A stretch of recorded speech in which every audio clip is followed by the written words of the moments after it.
there is a purpose why I'm sitting like this with you guys.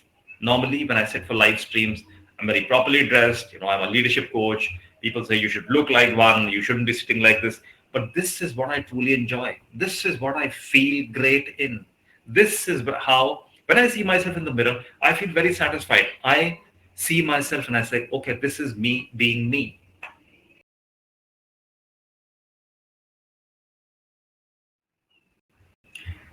Hello, everyone, and welcome to this live stream on emotional intelligence and leadership. Hello, Nishant. Hello, Chirag. Hello, Arpit. Nishant, I believe you were there last time as well, if I'm not mistaken. Welcome, Chirag and Arpit, to the live stream. Let's get right into the topic because I'm really looking forward to addressing this because this is one of my favorite topics, and I feel emotional intelligence. Hello, Bhanu. Welcome to the live stream. I see you're also coming here for the first time. So I see emotional intelligence is something that, for me, is the end all and be all of all leadership. Why I'm making such a strong statement, we'll get to know as we progress through the live stream. So let's get on with the topic. So before I tell you what is emotional intelligence, what is the definition of it, let's just find out why is emotional intelligence so significant when we talk of leadership, when we talk of organizations, when we talk about a group of people getting together. Why is emotional intelligence so significant? Why is so much importance given to it? Now, essentially, why do people get together? Simplistically stating, when I cannot do something alone, I get together with a group of people. Together, we can achieve bigger targets, meet bigger objectives, right? Yes. So every business and every organization, whether it has to do with business or not has to do with business, is like a well-oiled machine. Why do I say a machine? Because all individuals are not doing the same task. Everybody is doing different things at different times. So every organization is like a well-oiled machine. But if I get all the parts of the machine together, is that enough to make a machine? Imagine the engine of your car. If I get all the parts lined up in front of a car, does it make an engine? No. The parts have to go together in a specific place and work synergistically. That's when it becomes an engine. Which means when people get together and form an organization or form a group, they have to go into certain roles and perform to the best of their ability synergistically. What do I mean by synergistically? No, one won't be enough. That's correct, Bhanu. One won't be enough. What do I mean by work synergistically? They will work keeping in mind the actions, behaviors, and energies of other people around them, which means it is not only enough for me to work in the best possible way to the maximum potential, but I also need to be in tune with everyone around me. And how do you get in tune with people? What makes a group of people into a cohesive force? It is their emotions. Emotions are the binders and emotions are the lubricators. At this point in time, I want you to just bring your attention to any team or any organization that you have been a part of. Yeah, everyone functions around their own roles. That's right. So now just think back to one team or organization that you have been a part of where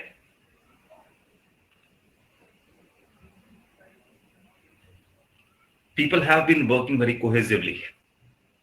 And tell me, what is the one binding force there? It's love for each other. It's respect for each other.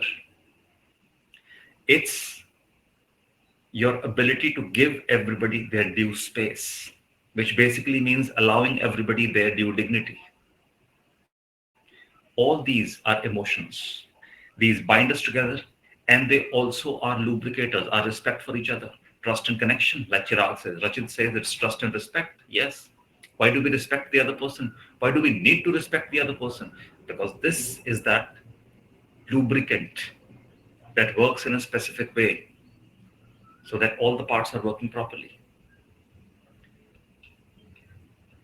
And why emotional intelligence in leaders? They've conducted many studies, and there's a tons of research that has gone into it. But even without research, this anybody will be able to, with common sense, say that leaders have the maximum impact on their teams. Eventually, the teams start reflecting the qualities and behaviors of their leaders. Napoleon Bonaparte once very famously said that you take 10 dogs and you make a lion their leader, and they will all fight in battle like lions. But you take 100 lions and you make a dog their leader, they will all die fighting like dogs. This is not to put down dogs in any way. I really love dogs, but this is what happens. Teams eventually end up reflecting their leaders. So when people work together in groups like businesses and business organizations, we can easily say that the success and the failure of the entity completely depends upon the cohesion and the strength with which people are bound together. Okay. And the qualities of their leaders, which is why emotions and emotional intelligence is so essential to be there in team members, and more important than team members, in leaders.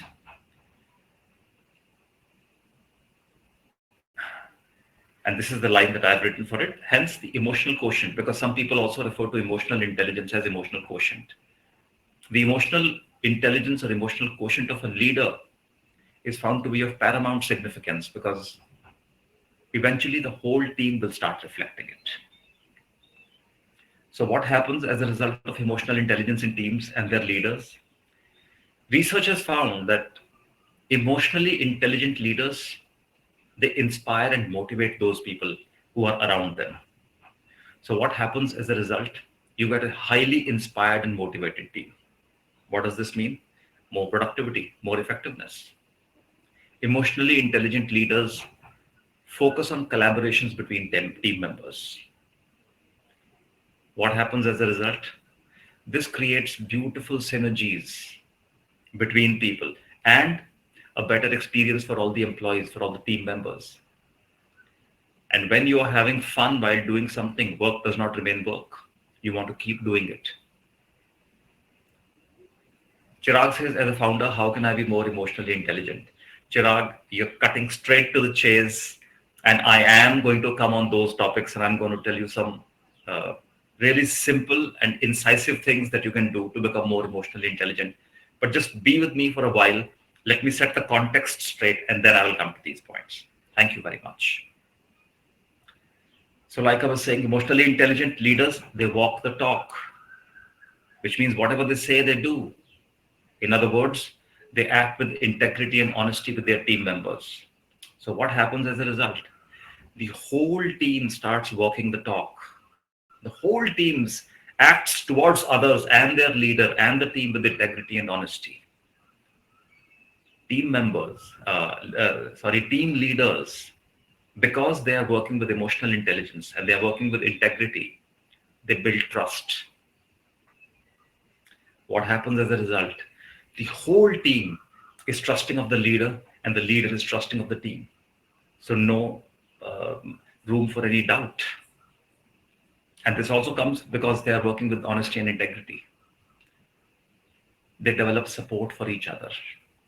The leader makes sure that every team member is supported. The team members ensure, in turn, that the leader is always well supported. Leaders, emotionally intelligent leaders, they're always celebrating the success of their employees and their team members. What happens as a result of the team? The team starts celebrating everyone's success, be it their colleagues or their team leader. What happens as a result of all these factors when they start playing together? It results in great relationships. And everyone will tell you great teams are not about who makes the most money, who gets the most promotions, who gets the better results. It's about relationships. It's how much people are willing to stick to each other. And it has also been found that because of emotionally intelligent leaders and hence emotionally supportive cultures, there's a slow and steady rise in employee satisfaction. Poor leaders, poor cultures always lead to very poor job satisfaction for their team members.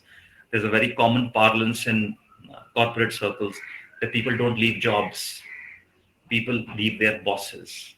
Some people are also stating that as people leave toxic company culture. But where does the culture stem from? It stems from the top leadership. So it's very, very important that company cultures and company leaders exhibit these qualities of emotional intelligence.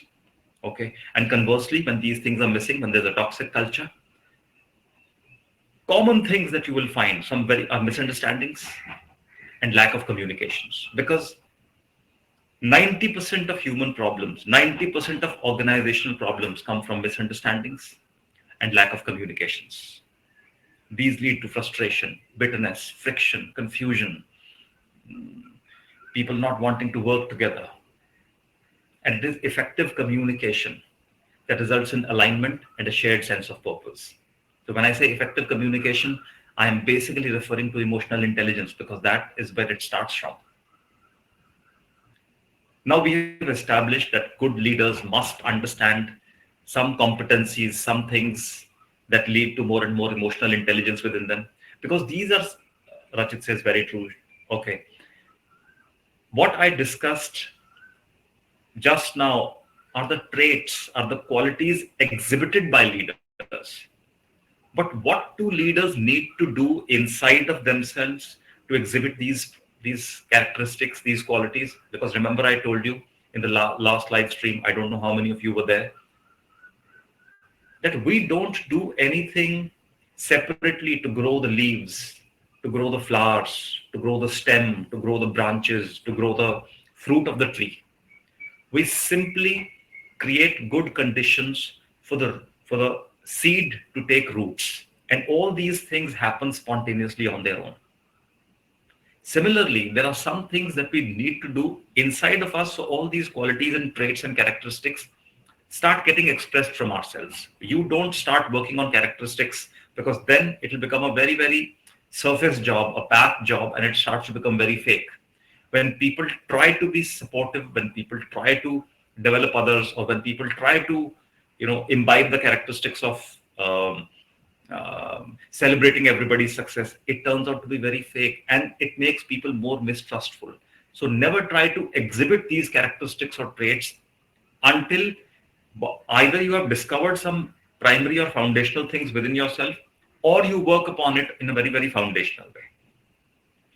So what are some of the emotional intelligence competencies which are required for effective leadership? First, I'm going to give you a theoretical outlook on it, and then I'm going to tell you practically what you can do. This, what I'm going to tell you, is what you're going to find in books, in blogs, if you Google this. The 5 core competencies, what they say that are required to become an effective leader is: 1, self-assessment; 2, self-regulation; 3, empathy and compassion. So this is where your Chirag and Rachit, your points are covered.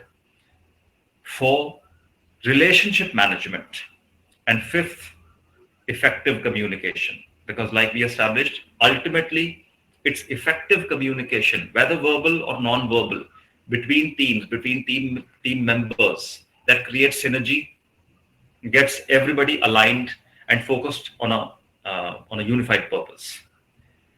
I'll quickly go through what each of them means, and then we'll get onto the practical aspect of it.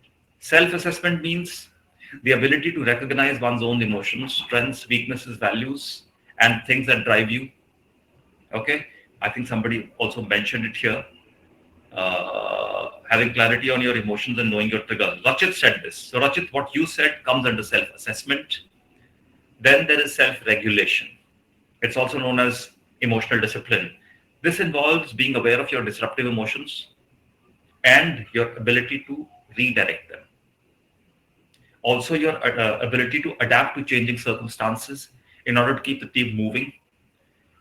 This also involves keeping calm and not panicking, because keeping calm, just like being in a state of panic, is very, very contagious. Whatever the leader does, the whole team starts doing that. And all adaptation to situation also pertains to emotions, which we will see a little later. Okay, so this is called self-regulation. Then is the part of empathy and compassion. What is empathy and compassion? Empathy is our ability to feel what the other is feeling. Mark my words, I am not saying understand, I'm saying feel. Your ability to feel what the other person is feeling. And compassion is the ability to do something about it. When you are able to sense and feel what the other person is feeling, that drive or desire to do something to help them or to assist them in some way, that's called compassion. So the third core competency is empathy and compassion. The fourth is relationship management. Obviously, relationships entail trust, connections, mutual respect. These also entail the direction or the directing of a specific emotion consistently towards a person or a thing. What do I mean by that? I want to be friends with you. Just because I behave friendly with you, in a friendly way with you just once, does not mean we'll be friends. I have to keep directing that pleasant emotion towards you on a consistent basis. And I also have to keep it in my heart, that pleasant feeling that I have for you, because only then will it be reflected in all my choices, all my actions, all my behaviors, in my general vibe. And this will lead to a development of friendship. So relationship also means, it doesn't mean that I talk to you one day nicely and then I start behaving erratically. Next day I ignore you. Third day I'm angry with you. Fourth day I again, start becoming nice to you. This will not form a relationship.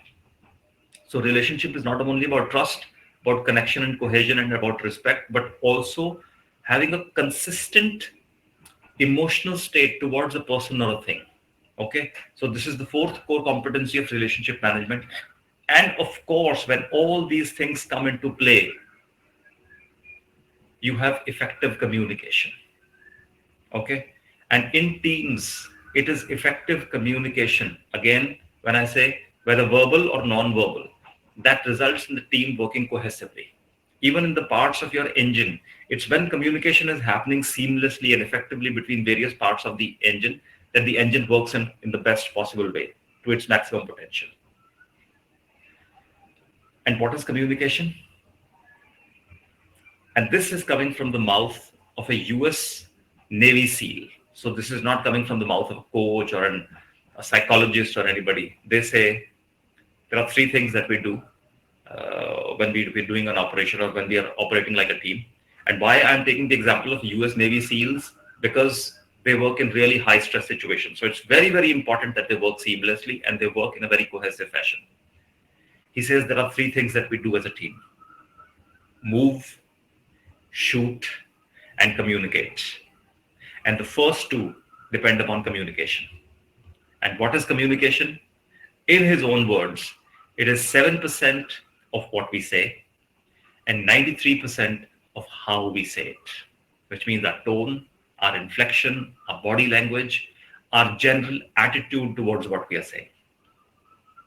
If this 93% is not emotions, then what is? Okay. Hence, being emotionally intelligent is very significant for a leader. So now, if you see closely, all the points of self-regulation, self-awareness, empathy and compassion, you see everything that points to emotional intelligence basically points to the leader having the ability to become aware of their emotions, understand their emotions, manage their emotions. When I say manage their emotions, manage is a very bad word that I'm using, because manage means send somebody here, send somebody there, make sure that nobody is making a noise. Not that kind of management. I would rather use the word transformation, but before I use the word transformation, I will have to explain it to you a little bit. Hence, right now I'm using the word managing emotions.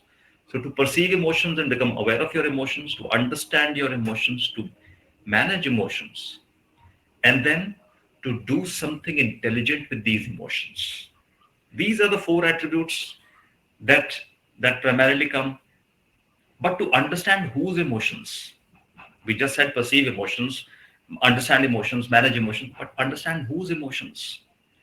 This then brings us to the definition of emotional intelligence. And one of the best definitions that I found about emotional intelligence is emotional intelligence, also known as emotional quotient, is the ability to understand, use, manage, or like I said, transform your own emotions in positive ways in order to relieve stress, to communicate effectively, to empathize with others, to overcome challenges and diffuse conflict. These are just few names given, but basically, what are we saying? The ability to understand, use, and manage your own emotions in ways where we can positively influence or affect the outcome in our environment or in our teams. Does this make sense? So, emotional intelligence primarily means I am working with my own emotions. I'm not working with anybody else's emotions. This brings us to the concept of self leadership. Why do I again bring it to self leadership? Because, when I tell people that I'm a self leadership coach, they look at me very quizzically. They say, we've heard about leadership, but what does it mean by self leadership? And I tell them that all leadership is basically self leadership, which means you do not have to lead people. You do not have to do things with other people. Every time you have to do something, you have to do it with yourself. Okay? Now it's easier said than done. Unless this becomes a very deep part of us, self leadership does not become a reality for us. And eventually, only when self leadership becomes a reality for you, that you become a leader, that you start becoming emotionally intelligent. To answer Chirag's question, Chirag said, as a founder, how can I be more emotionally intelligent? The only one answer that I will give you, Chirag, is become a self leader. Now, let me tell you, what does a self leader mean? This basically involves two things. One, okay, Rachit agrees with that. No, sorry, that's an earlier answer. Okay. This basically, in becoming a self leader, I am now using it synonymously with being emotionally intelligent, involves two things. One is a tweaking of perspective, and two, understanding your emotions. When I say understanding of emotions, I'm saying it very simplistically, and it encompasses all four parts of perceiving the emotion, understanding it, managing it, and using it intelligently. Okay. Is this clear to you people? Because right now I'm beginning a very short but a very important segment of this whole thing. Just give me a emphatic yes, so I know all of you are with me till now and everything is clear. And if there are any questions till now, please shoot those questions so I can clear them right here. Arpit says yes, Rachit says yes, great. Give me a few more yeses so I know that there are no more questions and I can simply get into the next section. Chirag says yes, Bharu says yes, fantastic, fantastic. So I'm taking it primarily that's a yes right now. Nishant says yes, fine. So I said becoming a self leader, becoming emotionally intelligent requires two things. One, a tweaking of perspective, and two, knowing about emotions. Because before you start to understand something, you have to know the very nature of emotions and what they do for us. So, what is this tweaking of perspective? Most of the time, when I tell people that you can influence anything or anyone simply by influencing yourself, they find it very difficult to understand. So, this is the perspective that you need to get here. How is it possible for me to influence anything and anyone on the outside simply by influencing myself? Think of it like this. Every situation that you find yourself in life, it has three components. I, which means I, the other. This other can be one person, a group of people, a community, or the whole of mankind. So I, the other, and the environment. Every situation that you find yourself in has these three components. Now think of these three components as sticks standing with the support of each other. What happens if you move even one of the sticks? The whole dynamic changes, or if you remove the stick, the whole situation falls down. So if you find yourself in a situation which is beneficial for you, you want the sticks to keep standing together firmly. But when the situation is not conducive for you, you want the situation, either the dynamic of the situation to change or the situation to fall down. Now, I am asking you this question, but I'm not going to wait for your answer because this interaction will then take too long. Answer it for yourself. Do you have any control over the other? We can try and exert control or influence them in some way, but we don't actually control the other. Do you have any control over the environment?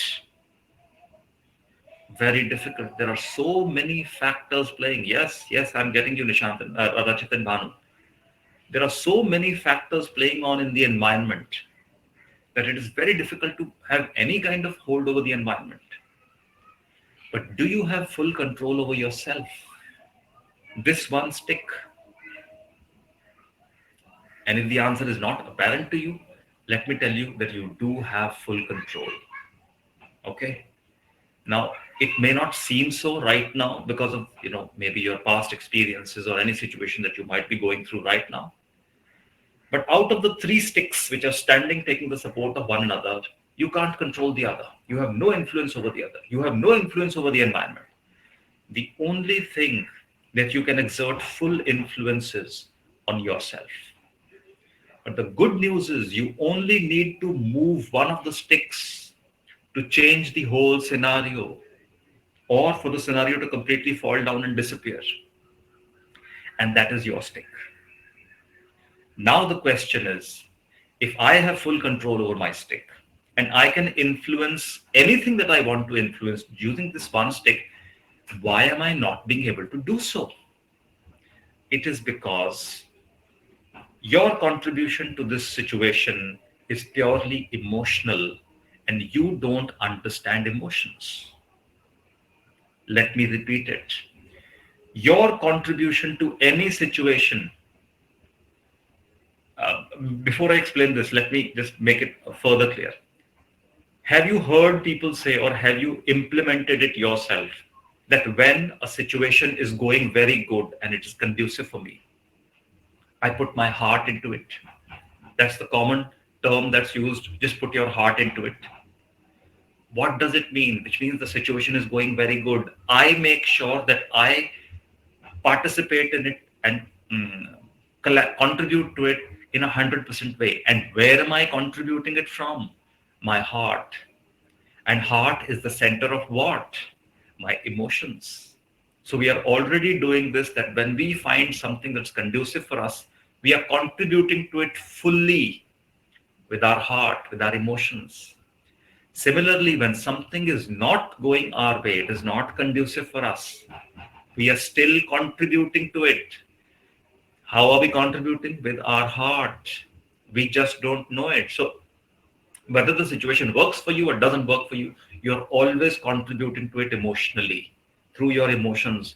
And because you don't understand emotions, because you're not aware of so many things, because you don't know how to work with emotions, you cannot calibrate or control your participation, which is why undesirable situations keep hanging on your head. So now, once this perspective starts going deeper into you, then you will know that the only thing that you have to focus on is not the other, not the environment, only myself. Let me state it categorically that when you are focusing on yourself, you are a leader. When you are focusing on anything that's outside of yourself, you are a victim of the situation. You are not a leader. Is that clear to you guys? Give me a yes, then I'll go on to the other parts. Make sure, remind yourself, repeat it to yourself again and again that when you're focusing on yourself, your emotional contribution, that emotional contribution can just be in terms of how you're feeling or how you're acting or how you're behaving, any which way. But when you're focusing on yourself, you're a leader. Whenever you're focusing on the outside, you're a victim. And how do you know whether you're being the leader or the victim? If you feel empowered in a situation, it doesn't matter what the situation is. Sometimes the situation can be really bad also. But if you're somehow feeling strong and empowered, you're being a leader. But if you're feeling helpless, you're feeling you're at the mercy of other people or other factors that are playing a role, then you're being a victim. This is the way to recognize it. Chirag says, yes, that makes sense. Nishant, Rachit, Bhanu, yes, you get it. Fantastic. Arpit, interesting. Let's understand some things about emotions. Emotions, as the name says, emotion, which means energy in motion. We all have life energy within us, vital energy within us. When this energy starts getting set into motion, this is called emotion, very, very simply. The first thing to understand for emotions is emotions are produced within us due to a stimulus, either environmental or internal. When it is an environmental stimulus, we call it some kind of a disturbance or some kind of an event that happens outside that produces a response within us. And when it happens internally, for right now, for understanding, call it a thought. So emotions are produced within us either because of some external event having happened or because of some thought having arisen within us. Okay? That means if it is produced because of a stimulus, that means it is a response. And where is the response coming from?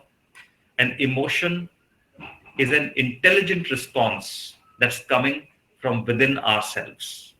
I like to call it our inner self, which is the wisest part of us. Okay? If you want to find out more about it, please research on this. And because right now I don't have the scope to make you understand how our inner self is the wisest part of us and where this wisdom comes from. But just understand that it is produced within us from something that's intrinsic to us. So it is an intelligent response by our inner self, which means every emotion that you experience is a response that your wisdom, that your maturity is sending to the outside. And it is an intelligent response. Secondly, for some people who feel very irritated, frustrated, angry, or sad, it is very difficult to understand how these emotions are intelligent responses of our inner self. So the second thing to remember is that emotions are never solitary. Sadness is not just sadness. Anger is not just anger. Every emotion is a part of a gradient. So now imagine or think of every emotion as a stick. Okay? And a stick has two ends. If on one end there is anger, on the other end there is forgiveness. If on one end there is hate, on the other end there is love. If on one end there is jealousy, on the other end, on this gradient, you will find admiration, appreciation, even gratitude. Okay? So the third point to remember is do not judge any emotion as good or bad.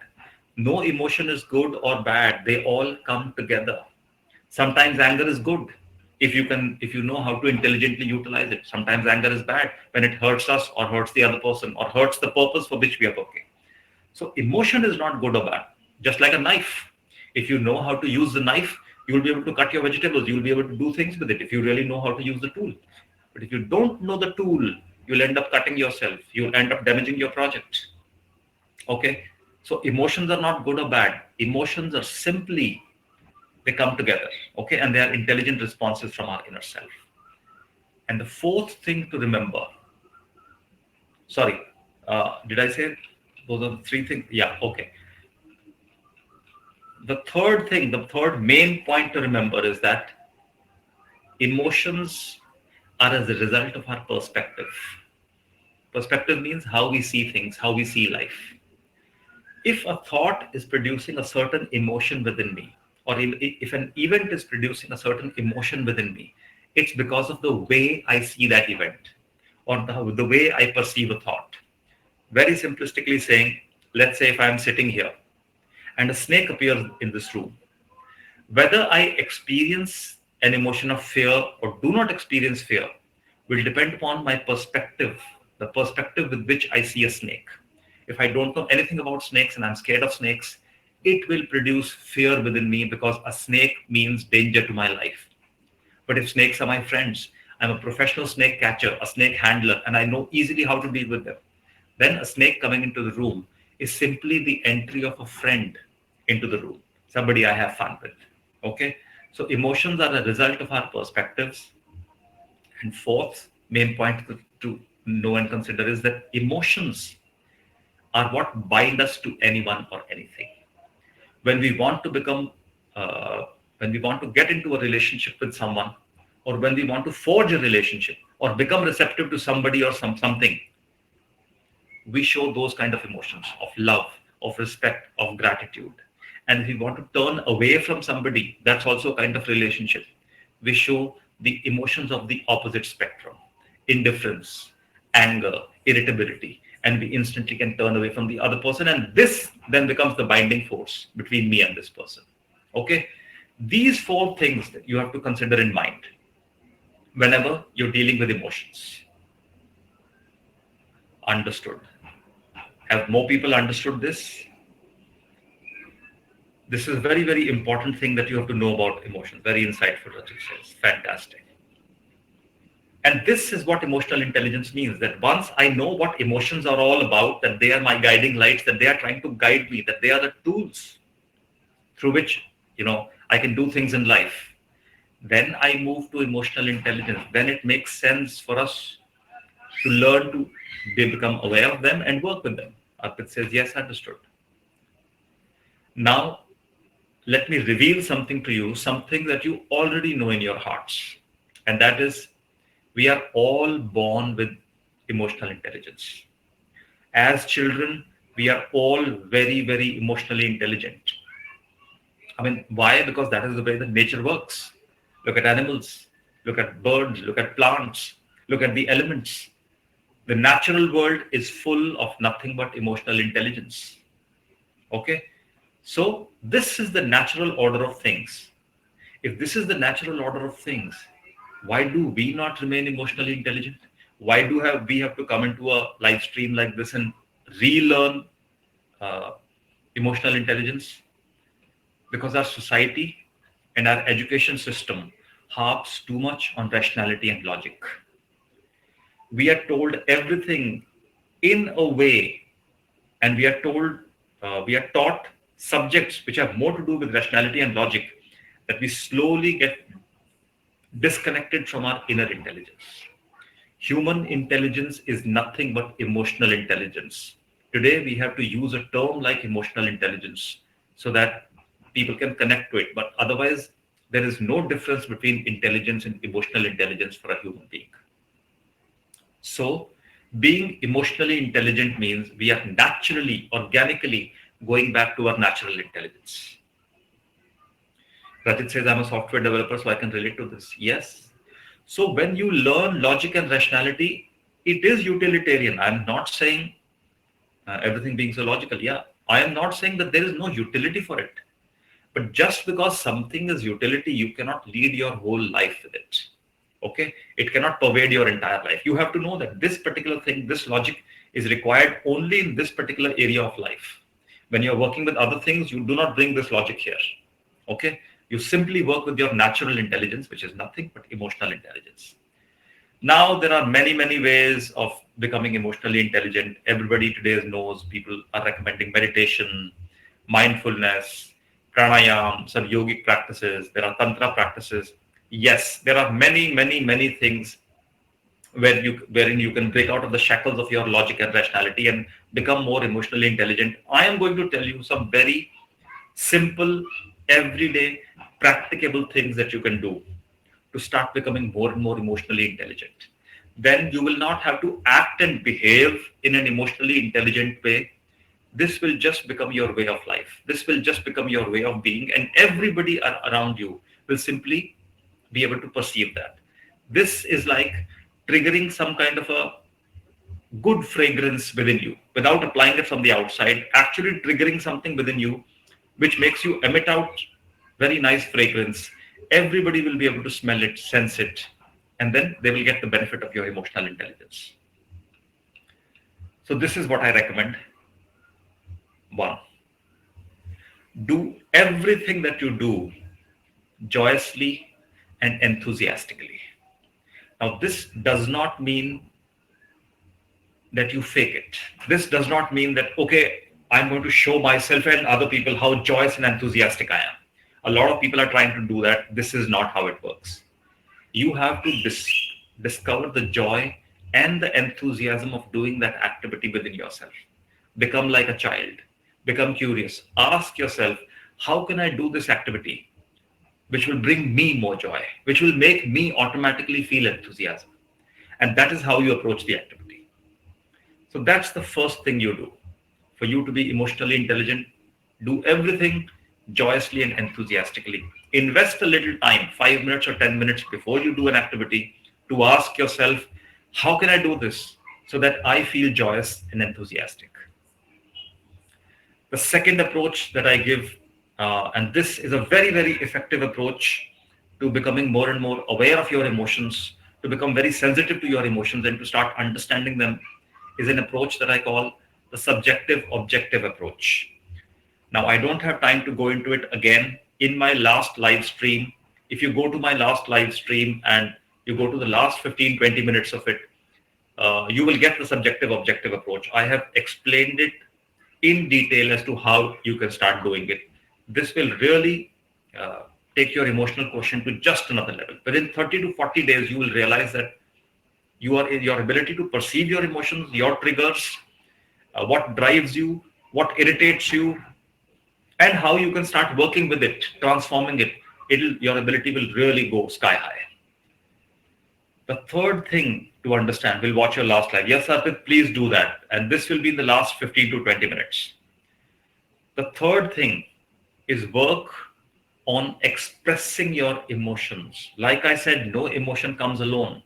But what is the easiest way to kind of handle a situation on the outside is to suppress your emotions. Supposing something makes me angry, what can I do to handle the situation on the outside? Not express my anger. And how do I not express my anger? I suppress it. Fine. You do that in a social situation where it is not conducive for you to express anger. But you have to come home, come back into a safe space and express this anger. Keeping this in your intention and in your heart that I am actually doing to just let steam out. I'm not doing it so that I'm planning to hurt somebody or I'm preparing myself in some way to hurt somebody. This is just to let steam out. When you start expressing that anger or that jealousy through your body, like this is what I personally do. When I started expressing my anger some 16 years ago, I would take a pillow and I would punch it. I did not have a punching bag at that point in time. I would take a pillow and I would punch it. And I would punch it and I would punch it till all the anger within me got exhausted for the time being. Because there's a lot of stored up anger inside of us. And as that anger has, started getting catharsized, getting out of me, I feel that I'm much more forgiving as a person. Bhanu says, I go out for a run when I'm angry. So Bhanu, there's a slight bit of a difference. You do a very good thing that you go out running, but place the intention that I am going to run using my anger energy. Because there are two things that can happen when I do physical activity. One is that I don't express my anger, but I exhaust my energy. When I don't have energy in my body, no energy is being given to my anger. So for a time being, I feel that my anger is, it's gone. But it's not gone. The anger is there. Remember, I told you, emotions are getting constructed because of a certain perspective that you're holding. So the moment you rest, the moment you eat well, the moment energy comes back to you, you will again start feeling angry about that same thing. Anger is still not gotten out of it. When you start running, you say, I'm going to use my anger as fuel. So placing that intention, you start running. you will exhaust your anger first, and then it will go on to other reserves of your energy. Okay, so just remember this, work on expressing, and as you express that part of your emotion that that is not desirable for you, you will automatically find that you will start rising up and going to the other end of the spectrum. So if it is hate you're working with, you will automatically start becoming more loving. If it is jealousy you're working with, run or do some physical activity with the energy of your jealousy, that yes, I am feeling very jealous right now and my heart is burning, and sorry, do something with that, and that transforms into admiration and appreciation for the other person, and slowly you start moving to gratitude. It will take a little time, but start working on it. The first thing that will start happening and on an immediate basis is that I'm sorry, is that you start feeling very light inside. Okay, the fourth thing that you can start doing, so we have to channel it in some way. Does journaling work? Arpit, journaling works. It really works. Again, if you are using journaling to really vent out your jealousy, okay, not to distract yourself. If you know how to vent it out, yes, journaling works. If you don't know how to do journaling properly, please go to my last live stream and look up subjective objective approach. It is about journaling in a specific way, which makes you aware of your emotions, vents out your emotions, and then channelizes them in a very, very positive way. Okay.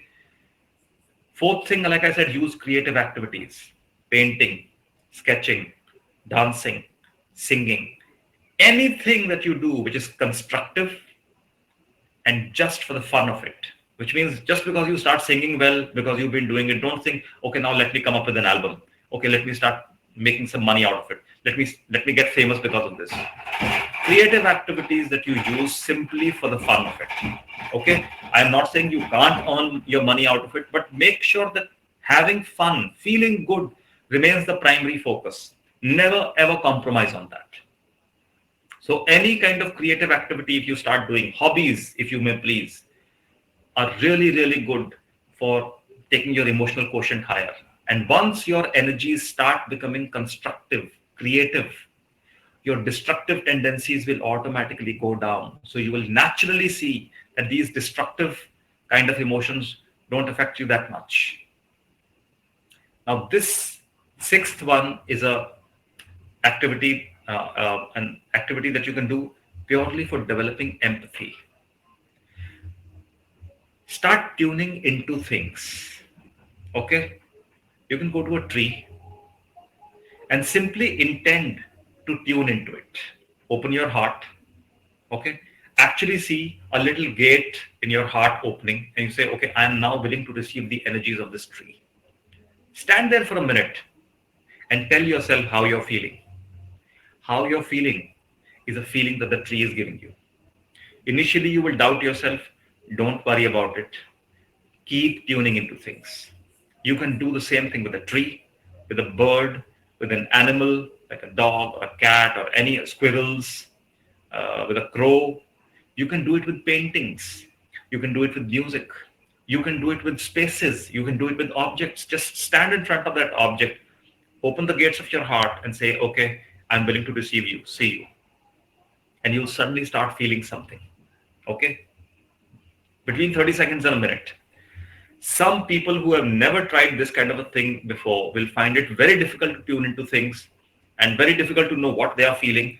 For them, do this thing. When you're doing this activity, tune into something for 30 seconds, then tune out, turn away. Then again, turn back to that thing or that person or that being, tune into them again for 30 seconds, then tune out. Do it 3, 4, 5, 6, 7 times. The more you do it, you'll realize that if you are not sure of what your feeling is now getting amplified. That emotion is becoming clearer and clearer to you. Okay? Do this activity. It's a lot of fun. You'll start having a lot of, whenever you have free time, just do this activity. You can do it with your pen. You can do it with your computer. You can do it with your webcams. You can do it with a poster that's on your desktop. You can do it with your doorknobs. You can do it with your bags, your phone, whatever it pleases you. Do it with live objects, live beings, I say, like birds, animals, trees, plants, soil, and this will have a much bigger impact on you. The seventh thing I recommend is make decisions solely based on your feelings. In certain areas of your life, start with that. I am not saying you make all the decisions based completely on your feelings, because you've just started to kind of reconnect with your feelings and emotions. But figure out certain areas where you make decisions solely on the basis of how you feel about it. For example, what you choose to wear during the day. There is a purpose why I'm sitting like this with you guys. Normally, when I sit for live streams, I'm very properly dressed. I'm a leadership coach. People say you should look like one, you shouldn't be sitting like this. But this is what I truly enjoy. This is what I feel great in. This is how, when I see myself in the mirror, I feel very satisfied. I see myself and I say, okay, this is me being me. So it is not enough to just say out things to people. I said, let me just embody it. You can try doing it. If you can't do it every day, if you have offices to go to, if you have commitments which you can't get out of, which require you to dress up in a certain way, as I do as well, find time during Saturdays and Sundays, during evenings, when you sleep. Make sure that you wear clothes that make you feel good, and not because you have to adhere to a certain image. You can do the same thing with some fun activities, especially when you go out on vacations, especially when you go out and have fun. Another thing that you can do is have pets in the house. The amount of emotional intelligence you will develop by having pets in the house or connecting to an animal in your locality, which you do every day, which means you not only connect with the animal, but you take care of the animal. So take up the responsibility of feeding the animal, or taking care of it in some way. And if you do that, this will make you emotionally intelligent in such a fast way. And the last thing, be in nature. Walk, run, swim with the elements, work with the soil, work with the plants. Everything in nature is always communicating with everything else energetically, and hence emotionally. When you start working with the elements, things will start coming alive for you. You will start understanding things well, understanding things in a much more clearer way. Since the time I have a cat, my emotional intelligence has jumped many folds. My cat, with a simple glance in my direction, with a simple gaze, she can tell me when she wants to spend time with me, when she wants me to scratch her, when she wants me to feed her, when she wants me to let her out of the house so she can go and, have a little a jaunt outside. Having pets and walking in nature, working with elements is the easiest way in which you can develop emotional intelligence. Chirag says working with soil feels very relaxing. It reduces stress as well. Then you do that, Chirag. Then that is something that you're already doing. Make sure that it is a part of your everyday routine. Sorry to use the word routine. I don't like the word routine because it feels like, some kind of a discipline. Just enjoy walking on the soil, walking on the grass, lying down on it. Make sure you go out in the sun. The sun will make you much more perceptive to emotions, to your own natural intelligence. Yes, got it. Yeah. Yes, do not go out in a blazing sun. Choose the time of the early mornings or the evenings to go out in the sun, especially these days. But these elements naturally awaken the intelligence that is within you. Okay? And it nourishes those core qualities within you that end up making you more and more emotionally intelligent, and hence a self leader. And lastly, let me just remind you, whenever you find yourself worrying or thinking that this situation depends upon the other person or on some factor which is not within your control, you are not being a leader. It simply means that there is some emotion within you that you're not becoming aware of, that you're not able to perceive or understand in a way. Perceive that, understand that. Maybe in one of the sessions, I will go in depth into it. Right now, I've just touched on all the other aspects, on all the aspects of emotional intelligence. But you make sure you do all these 7 or 8 things that I've asked you to do.